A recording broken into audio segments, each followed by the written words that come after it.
The Big Apple Market on McGraw in Southwest Detroit was the scene of in April, now connected to the Latin Counts street gang. Police and FBI to announce 33 indictments tied to the gang. 11 brothers and sisters sacrifice their lives defending our laws and rights. They one day come down on earth, brothers and sisters, for knowledge and tribulation. They have to vanquish our enemies as we walk around. People! Gang shit! Chicago to Rockford to Detroit, you already know! This how we do! The Latin Counts are one of the most dangerous and influential gangs in Detroit, with a deep-rooted history that traces back to Chicago's Pilsen neighborhood in the 1950s. Over the decades, they have expanded their presence, establishing a dominant faction in southwest Detroit, where they have been involved in violent conflicts, drug trafficking, and organized crime. Their migration to Detroit in the 1980s was fueled by the movement of Mexican-American families seeking economic opportunities, and with them came the gang's structure, leadership, and violent reputation. Throughout the years, the Latin Counts have faced federal indictments, internal conflicts, and rivalries with gangs such as the Gangster Disciples, Sureños, and Maniac Latin Disciples. However, despite law enforcement crackdowns, they remain an active force in the streets, with various sets controlling different territories in the city. Their history is marked by notorious leaders, deadly turf wars, and a legacy of violence that continues to shape Detroit's gang landscape. Hey, nigga, act like you know when you see me, nigga. 108, this see in the house. Afro killer, dragon killer, key killer, ho. Run up, get gun up. 108, hot what it is. Come get it, ho. Run up, get gun up. Raids at these first aids for these cats. Laid on their back. Me, I smoke it first, then I smoke it blunt afterwards. The Latin Counts originated in Chicago's Pilsen neighborhood during the 1950s as a Mexican-American street gang. Initially, the group was called the Texans, as it was formed by young Mexican relatives who had migrated to the area. By 1957, they rebranded as the Sons of Mexico City to emphasize their cultural heritage. 2 years later, in 1959, they took inspiration from the Polish Counts gang in the back of the Yards community and officially adopted the name Latin Counts. During the 1960s, the Latin Counts became the first Mexican street gang in Pilsen, a neighborhood that was predominantly Czech at the time. They established themselves around 16th to 17th and Loomis Streets and quickly became known for their conflicts with the Taylor Street Boys, an Italian greaser gang. As gang activity intensified in Chicago, the 1970s saw a rise in Hispanic-on-Hispanic gang violence, with the Latin Counts often clashing with the Latin Kings, their longtime rivals. By the summer of 1971, this conflict contributed to a significant increase in gang-related homicides across the city. In 1978, while incarcerated at Pontiac Correctional Center, the Latin Counts joined the People Nation Alliance, a coalition of various street gangs. This alliance led to a temporary truce with the Latin Kings and other affiliated gangs, but tensions between the two groups continued on the streets. Throughout the 1980s and 1990s, the Latin Counts expanded beyond Pilsen, establishing new territories in South Chicago, South Deering, and Cicero, as well as extending their influence to southwest Detroit. Anthony "Scarface" Tony Viramontes, the most notorious Hispanic crime boss in Detroit over the past 3 decades, was a Latin Counts leader and drug lord who worked closely with the Highwayman Motorcycle Club. Convicted of racketeering and drug trafficking in 2008, he was sentenced to 15 years in federal prison, with an expected release in 2021. His operations were based in southwest Detroit, a heavily Hispanic neighborhood near the Ambassador Bridge, where the Highwaymen were founded in 1954. Originally from Chicago, Viramontes was banned from the city due to his reputation and moved to Detroit in 1988 at the age of 18. He quickly established a Detroit faction of the Latin Counts, absorbing the Bagley Boys gang and their territory. Despite attempts to downplay his gang ties in a Detroit Free Press interview, his criminal empire grew, and he became well known for violent acts, including a prison stint for beating a rival with a brick. In 1990, his younger brother Octavius, Buddhas, met his demise in a drive-by shooting. His downfall began with a federal investigation into the highwaymen in 2004, launched after biker informants William "Billy" Wad Smith and Doug "Doc" Burnett flipped. Smith owned the Copa Lounge, a neutral hangout for bikers, which was secretly wired for surveillance by the feds.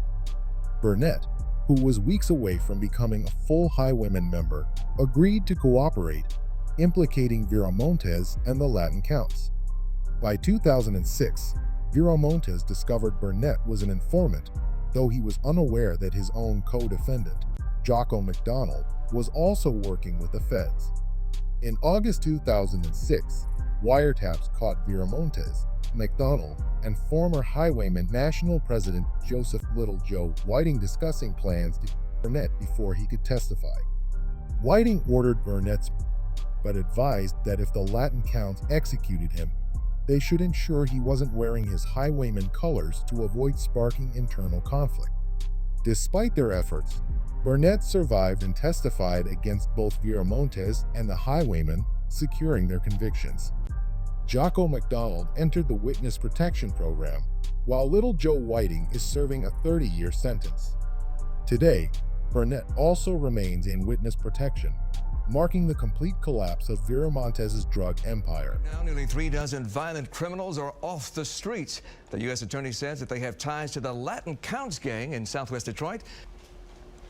The Big Apple Market on McGraw in Southwest Detroit was the scene of a in April, now connected to the Latin Counts street gang. 33 indictments tied to the gang, believed to be responsible for the 20-year-old Mustafa Al-Yassiri. According to the indictment, several members of the Latin Counts gang assaulted the victim, and then one member jumped out of a vehicle and shot and killed him. The alleged gang members are also accused of robberies, burglaries, gun thefts, and drug sales. Local, state, and federal agencies joined forces in an operation called Detroit 1 to make the arrests.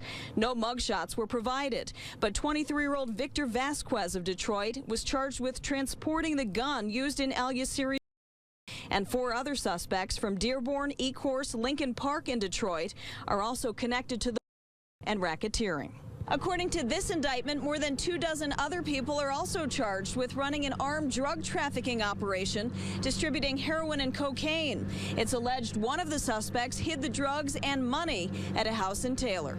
The indictment talks about how the gang was very protective of its turf, and that it would intimidate not only rival gang members, but also residents of the community. And when we look at what we're doing here in Detroit, really dismantling and disrupting a violent street gang that frankly has been affecting the quality of lives of so many in Southwest Detroit. Police would not say how many Latin Counts gang members remain or how much the arrests may impact their operation, but they did say this joint effort to root out violent criminals has resulted in more than 140 arrests in the last year alone, and they believe it's helping make our neighborhoods safer. In Detroit, Robin Schwartz, Fox 2 News. In July 2014, a federal racketeering indictment charged 5 members of the Latin Counts with a series of violent crimes, including assault. The indictment detailed the gang's involvement in narcotics trafficking, illegal possession of firearms, burglaries, and robberies. One of the key individuals named was Victor Vasquez, who was implicated in aiding and abetting the use of a firearm during a violent crime that resulted in the death of Mustafa Al-Yassiri at the Big Apple Market in Southwest Detroit on April 18, 2014. A month later, in August 2014, a superseding indictment was issued, charging Devin Dantzler with using and carrying a firearm during a violent crime, resulting in death. Additionally, Christopher Pierce faced charges of assault causing serious bodily injury in aid of racketeering. Both charges were connected to the fatal shooting of Mustafa Al-Yassiri. On October 7, 2017, a drive-by shooting in Southwest Detroit led to the death of a Latin Counts member and left 2 others injured. This incident resulted in the April 2018 indictment and arrest of 6 gang members, who faced multiple charges, including conspiracy to commit murder in aid of racketeering, attempted. assault with a dangerous weapon, and firearm offenses. In October 2019, Alberto Jackson was sentenced to 30 years in federal prison for his role in the 2017 drive-by shooting. Jackson, a member of the Toledo Mafia Counts, a subset of the Latin Counts, pleaded guilty to racketeering charges, including conspiracy to commit deletion in aid of racketeering. That same month, Christopher Nicholas Richel aka C5, who was the president of the Toledo Mafia Counts at the time of the shooting, was sentenced to 20 years in federal prison for assault with a dangerous weapon in aid of racketeering. By April 2018, all 12 Latin Counts members charged in a broader racketeering conspiracy, including cases involving. The Toledo Mafia Counts is a Latin Counts set that controls Toledo Street in southwest Detroit, spanning from Livernois to 24th Street. The name Toledo comes from their territorial stronghold, while Big Block is another term they use in honor of Big Mike, a fallen member who was shot in 2012. Like other Latin Counts factions, they wear red and black and tilt their hats and symbols to the left. The Latin Counts first arrived in Detroit in the 1980s, and TMC established itself on 5600 Toledo Street. When tagging 5600, they intentionally cross out the number 6, representing their opposition to Folks Nation gangs. The Toledo Mafia Counts are at war with Gangster Disciples, Spanish Cobras, Maniac Latin Disciples, and Sureños, all of whom align with the Folks Nation. In jail, Latin Counts sometimes form an alliance with Cash Flow Posse, referred to as Count Cash. TMC has maintained a strong presence in southwest Detroit, to the point where they wiped out the Clark Park Latin Kings, rendering them defunct. However, in 2019, TMC suffered a major setback when the ATF and FBI launched a federal indictment, leading to severe prison sentences for many key members. The Cadet Mafia Counts are a Latin Counts faction that maintains strong alliances with other Latin Counts sets while actively beefing with Gangster Disciples and Sureños. Tensions between CMC and 56, Toledo Mafia Counts, escalated when the leader of CMC got into a fight with members of 56 Tesla MC, ultimately leading to the demise of a TMC member. This incident intensified the rivalry between the two factions, creating internal conflicts within the Latin Counts network. The 049 set is a renegade offshoot of the Latin Counts, with some Sureños members integrated into the clique. Like traditional Latin Counts, they wear black and red and maintain connections to 56 Tesla MC, even sharing some members. The name 049 comes from the old 49 Werner bus route.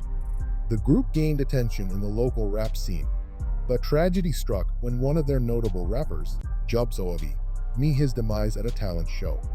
His demise is believed to have been a case of wrong place, wrong time, further fueling tensions within the streets. This Latin Count set has strong control over 2400, a territory they have maintained for years.